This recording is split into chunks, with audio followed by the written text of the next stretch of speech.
Hello दोस्तों, welcome back to my channel. मेरे channel crazy boy 5252 में आप सबका बहुत बहुत स्वागत है। आज मैं फिर से आप लोगों के बीच एक वीडियो के माध्यम से हाजिर हुआ हूं। इसके पहले मैंने एक वीडियो बनाई थी कि ई श्रम कार्ड के क्या क्या लाभ हैं, और वो मेरा पार्ट 1 था। और पार्ट 2 वीडियो जो मैं आज बनाने जा रहा हूं उसमें बताऊंगा कि ई श्रम कार्ड किन किन लोगों को नहीं बनवाना चाहिए और इससे नुकसान क्या क्या है। मैंने सारी चीज़ें पहले से लिख ली हैं कि आपको मतलब आपका ज़्यादा टाइम ना लगे। तो कुछ पॉइंट है, कुछ पॉइंट के माध्यम से मैं आपको बताना चाहूँगा। और इससे पहले मैं आपको एक बात बताना चाहूँगा कि हमारे देश में तकरीबन 38 करोड़ मजदूर जो हैं वो असंगठित मजदूर हैं। इनका अपना कोई संगठन नहीं है। ये खुले में काम करते हैं, जहाँ इनको काम मिलता है वहाँ पे ये लोग काम करते हैं। और इससे पहले भी कुछ कानून लागू हुए थे, हमारे देश में पास हुए थे, लेकिन लागू नहीं हो पाए थे। दो कानून इससे पहले भी 1970 में और 1969 में दो कानून बने थे जो लागू नहीं हो पाए थे। पहला कानून जो था वो था कॉन्ट्रैक्ट लेबर 1970 में, और माइग्रेट वर्कर एक्ट 1969 में। ये कानून बना था लेकिन लागू नहीं हो पाया था। उसी चीज को सरकार ने अपने दिमाग में इस मंशा को रखते हुए ये श्रम कार्ड जो है उसे फिर से लागू किया है। और किन किन लोगों को ये बनवाना चाहिए और किसे नहीं बनवाना चाहिए, इसके फायदे नुकसान क्या है, मैं इस वीडियो में आप सबको बताने वाला हूँ। बहुत ध्यान से सुनिए, सारे पॉइंट मैंने पहले से ही नोट कर लिए हैं। तो सबसे पहले मैं बताना चाहूँगा कि ये किन किन लोगों को बनवाना चाहिए। तो सबसे पहला पॉइंट जो आता है वो आशा वर्कर है। इसके अंतर्गत आती हैं आशा वर्कर जो जो डिलीवरी करवाती हैं। आशा वर्कर हैं, इनकी भी सैलरी कोई खास नहीं होती है, ये मानदेय पे काम करती हैं, इनकी कोई सरकारी नौकरी नहीं है। और उसके बाद आते हैं रिक्शा चालक। रिक्शा चालक में हर चालक आ जाते हैं, चाहे वो ऑटो रिक्शा चालक हो, बैटरी रिक्शा चालक हो या रिक्शा चालक हो। तो इन लोगों को भी श्रम कार्ड बनवा लेनी चाहिए, क्योंकि ये श्रम कार्ड खास करके इन्हीं लोगों के लिए बनाया गया है। उसके बाद जो तीसरा नंबर आता है वो है घरेलू कामगार। जो घरों में काम करने वाले लोग होते हैं, जैसे माली हुए या घरों में काम करने वाले लोग हुए, उनके लिए ये चीज बहुत कामगार साबित होने वाला है। क्योंकि ये लोग गरीबी रेखा जो है हमारे देश में जो नियम बनाया गया है, गरीबी रेखा से नीचे ये लोग आने वाले हैं। इनकी कोई खास सैलरी नहीं होती है। तो सरकार जो स्कीम लाएगी ये फायदा इन्हीं को मिलना चाहिए। और हमें ये बात सोचने की जरूरत है कि ये जो हक है ये गरीबों का है। ये चीजें हमें उन्हीं के लिए छोड़ देनी चाहिए। उसके बाद जो आता है सब्जी एवं फल विक्रेता। सब्जी एवं फल विक्रेता, इन लोगों की भी कोई अपना खास वो बिजनेस नहीं होता है। दिन में 100 200 300 रुपए का काम करते हैं। तो ये चीजें इनके लिए भी लागू होती हैं कि ये चीज ये लोग बनवा लें। उसके बाद आता है मिडवाइफ, जो घरों में काम करने वाली होती हैं, जो बर्तन झाड़ू पोछा करती हैं, ये उनके लिए है। ये चीज भी वो लोग बनवा ले, ये फायदा इनको मिलने वाला है। उसके बाद आता है पेंटर, जो घरों में रंगाई पुताई का काम करते हैं, उन्हें भी बनवा लेनी चाहिए। उसके बाद कारपेंटर जो आता है, बढ़ई जिसको कहते हैं, ये चीजें ये श्रम कार्ड उनको भी बनवा लेना चाहिए। और लेदर वर्कर, लेदर जो वर्कर होते हैं, ऑनर नहीं, ऑनर तो फिर अमीरी रेखा में आ गए, उनका लेवल ऊपर हो गया। जो उस कंपनी में काम करने वाले लोग होते हैं वो लोग ये चीज अप्लाई करें, सरकार जो भी स्कीम देगी इन्हें ये फायदा होगा। उसके बाद आता है बिल्डिंग कंस्ट्रक्शन में काम करने वाले मजदूर, बिल्डिंग के मालिक नहीं, बिल्डिंग कंस्ट्रक्शन में काम करने वाले मजदूर, फिशरमैन जो मछली बेचते हैं, मछली का पालन करते हैं, ये चीजें ये श्रम कार्ड इनको भी बनवा लेना चाहिए। उसके बाद आता है एग्रीकल्चर लेबर, जो हमारे किसान भाई हैं। सबसे पहले तो इन्हीं लोगों को बनवाना चाहिए, जो हमारे किसान भाई होते हैं, जो छोटे तबके छोटे छोटे जिनके पास जगह जमीन होती है, ये चीज उन्हीं को बनवाना चाहिए। और एक बात और हम लोगों को ध्यान देनी चाहिए, जिसके पास 100 बीघा 200 400 बीघा या 50 बीघा जमीन है, वो ये कार्ड उनको नहीं बनवाना चाहिए। अगर इनके पास इतनी संपत्ति है तो फिर इस चीज की उन्हें जरूरत ही नहीं पड़ेगी, क्योंकि ऊपर वाले ने उन्हें पहले से बहुत कुछ दे रखा है। तो ये था पॉइंट, किन्हीं किन किन लोगों को बनवाना चाहिए। और अब मैं बताने वाला हूँ जो मेरे आज मैं वीडियो जो टॉपिक पे बनाने वाला था वो किन्हें नहीं बनवाना चाहिए। तो इसमें सबसे पहले आते हैं स्टूडेंट।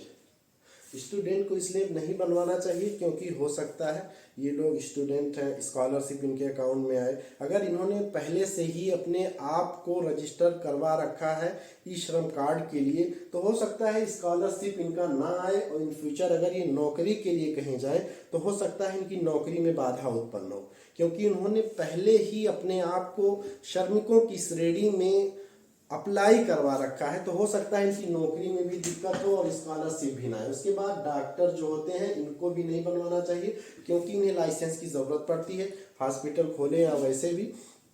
तो अगर आपने पहले से ही अपने आप को श्रमिकों की श्रेणी में अप्लाई करवा रखा है तो फिर आपकी डॉक्टरी में या आपकी लाइसेंस में जब रिन्यू करवाने जाएंगे तो वहाँ पे आपको दिक्कतों का सामना करना पड़ सकता है।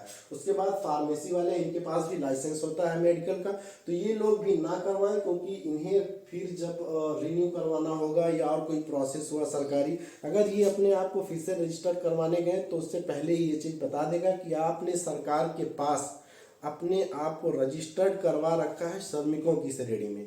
क्योंकि ये जो श्रम कार्ड है ये नेशनल लेवल का है, राज्य लेवल का नहीं है, नेशनल लेवल का है। और उसके बाद मैनेजर हो गया, किसी भी कंपनी के मैनेजर, सरकारी नौकरी में मैनेजर हैं या प्राइवेट नौकरी में मैनेजर हैं, उन्हें भी ये चीज़ नहीं बनवानी चाहिए क्योंकि इनकी अच्छी खासी सैलरी होती है और इन्हें भी कुछ जिम्मेदारी होती है कि ये जो श्रम कार्ड है ये लोग अप्लाई ना करवाएं, इन्हें भी नौकरी में दिक्कत हो सकती है। उसके बाद जिनका पीएफ आता है, पीएफ उन्हीं का आएगा जिनके पास अच्छी खासी सैलरी है, चाहे वो प्राइवेट सेक्टर में हो या सरकारी सेक्टर में हो, तो पीएफ उन्हीं का आएगा जिनके पास अच्छी खासी सैलरी होगी। इन्हें इन फ्यूचर अगर ये अप्लाई करवाते हैं तो इन फ्यूचर में इन्हें दिक्कतों का सामना करना पड़ सकता है। उसके बाद सरकारी नौकरी वाले, इन्हें तो मिलेगा ही नहीं क्योंकि अगर ये सरकारी नौकरी करते हैं तो सरकार की कोई भी स्कीम हुआ ये इन्हें नहीं मिलने वाला है। अगर ये अपने आप को अप्लाई भी करवा सकते हैं तो इनकी नौकरी के लिए खतरा हो सकता है। तो ये बहुत ध्यान रखें जो सरकारी नौकरी करने वाले हैं, ये चीज़ें, ये श्रम कार्ड ये ना बनवाएं। उसके बाद हो गया प्राइवेट सेक्टर में नौकरी करने वाले जिनकी अच्छी खासी सैलरी हो, तो ये चीज़ें उन्हें भी नहीं करवानी चाहिए क्योंकि जब ये श्रम कार्ड बनवा लेंगे तो इनका एक संगठित ग्रुप हो जाएगा सरकार के पास। अगर आप अच्छी खासी सैलरी करते हैं तो आप ये अप्लाई करते हैं तो आप सरकार के निगाह में आगे कि आप गरीबी रेखा के नीचे आते हैं, आप श्रमिकों की लिस्ट में आते हैं। तो इस बात का ध्यान रहे कि अगर आपकी अच्छी खासी सैलरी है तो ये चीज़ आप अप्लाई ना करवाएं। उसके बाद दुकानदार हो गए, छोटे दुकानदार नहीं जो सड़कों पर कुछ खोल करके दुकान करते हैं, उनके लिए नहीं, जो लाइसेंस बनवा के काम करते हैं। क्योंकि अगर इन्हें भी अपना लाइसेंस रिन्यू करवाने की ज़रूरत पड़ी तो फिर इन्हें दिक्कत होगी क्योंकि आपका लाइसेंस हो सकता है रद्द हो जाए। क्योंकि अगर आपने पहले से श्रम कार्ड अप्लाई करवा रखा है तो फिर सरकार आपको ये लाइसेंस रिन्यू करने की इजाज़त बिल्कुल नहीं देगी। इस बात का ध्यान रखें कि जो चीज़ें, जो जिन लोगों का पॉइंट मैंने यहाँ पे रखा है वो लोग ये नहीं अप्लाई करवाएंगे। और जो विदेशों में काम करने वाले हैं जिनकी अच्छी खासी सैलरी आती है वो लोग भी ध्यान रखें कि ये चीज़ अप्लाई ना करवाएं। क्योंकि अगर आप अपने देश में होते, छोटी मोटी नौकरी करते, 10,000 12,000 सैलरी होती तो आप अप्लाई करवा सकते थे। लेकिन आप बाहर जाते हैं, आप हमारे देश में, हमारे देश की अर्थव्यवस्था को मजबूत करते हैं, दूसरे देशों से करेंसी हमारे देश में भेजते हैं जिससे हमारे देश की अर्थव्यवस्था मजबूत होती है। तो बाहर करने वाले अगर कुछ कम भेजते हैं एक महीने का तो 20 से 25,000, 50,000, 1 लाख, 2 लाख यहाँ तक की सैलरी होती है। तो वो लोग भी अगर श्रम कार्ड बनवा लेंगे तो सरकार की निगाह में वो श्रमिकों की श्रेणी में आ जाएंगे। वैसे एक बात तो है कि श्रमिक जो होते हैं वो हर कोई श्रमिक है, कहीं भी वो काम करने वाला हो, घर में काम करने वाला हो, सरकारी नौकरी हो, कोई भी काम करे, कोई भी, ये मैं अगर ये पेन लेके यहाँ लिख रहा हूँ तो मैं भी एक श्रमिक हूँ, मैं भी यहाँ काम कर रहा हूँ। लेकिन इसका अर्थ ये नहीं है, श्रमिक जो है, सरकार ने श्रमिकों का जो मेन अर्थ लिया है वो लिया है जो गरीबी रेखा से नीचे वाले लोग आते हैं, हमारे मजदूर भाई जो काम करते हैं, ये श्रम कार्ड उनके लिए बना है। और सरकार ने श्रमिक और श्रम उन्हीं लोगों के मायने से, उन्हीं लोगों के अर्थ से ये शब्द उठाया है। तो हमें इन बातों का ध्यान रखना है कि हमें ये गलती नहीं करनी है। ई श्रम कार्ड किसे बनवाना चाहिए मैंने बता दिया है, उसके बाद किसे नहीं बनवाना चाहिए वो भी मैंने बता दिया है यहाँ पे। अब आपको सोचना है। तो हमें इन बातों का बिल्कुल ध्यान रखना चाहिए, क्योंकि ये जो चीज़ें हैं वो हमारे मजदूर भाइयों के लिए हैं जो अच्छे लेवल पे नौकरी करते हैं, जिनकी अच्छी खासी सैलरी आती है। उन लोगों को चाहिए कि हमारे जो मजदूर भाई हैं उनका हक ना मारे। सरकार सिर्फ गरीबों के लिए ये चीज़ लेके आई है और ये उन्हीं लोगों के लिए है, तो इस बात का वो लोग बिल्कुल ध्यान रखेंगे। जो उनका हक है ये उन्हीं को मिलना चाहिए। और मैंने जो पार्ट 1 वीडियो में बताया था राशन कार्ड वाला सिस्टम, वो चीज़ भी सरकार सिर्फ गरीबों को देती है, लेकिन लोग होते हैं कि अपने आप को उस कैटेगरी में लाके खड़ा कर देते हैं, गरीबी रेखा से नीचे लाके खड़ा कर देते हैं। जिनके पास करोड़ों की संपत्ति है वो लोग भी लाके गरीबी रेखा से नीचे अपने आप को रजिस्टर्ड करवाते हैं, राशन लेते हैं और पूरा पूरा लाभ उठाते हैं उसका। तो इस बात का ध्यान रखें कि जो हमारे गरीब भाइयों का हक है उसे आप ना मारें। तो इसके बाद ये चीज़ें मैंने बता दी हैं, आप ध्यान देना, इस पे गौर करना, ये चीज़ें क्या है क्या नहीं है, आप खुद इस बात को सोच सकते हैं। बस आज की वीडियो में ही इतना ही। आप सबका बहुत बहुत धन्यवाद। मेरे चैनल क्रेजी बॉय 5252 को आप सब सब्सक्राइब कीजिए इसी तरीके की वीडियो देखने के लिए। बाकी मिलते हैं अगली वीडियो में। Love you all guys, thank you so much.